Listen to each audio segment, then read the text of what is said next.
Yo, pakinggan nyo to. Bakit? Trip lang.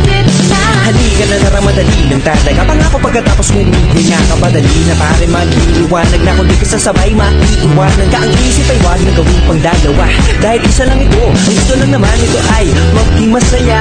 Para di ka mabato ay iwasan mo kung pananatili sa isang lugar. Hindi ko sabihin ay huwag ka papasakop sa takot, wag ka papasakop. Kapag nangati, ikaw ito isipin mo. Hinipan sa lahat ng karanasan mo dito sa mundo. Bilang tao, gano'n pa rin hindi nagbago. Pinakamasaya yung di pinlano. Kasi bakit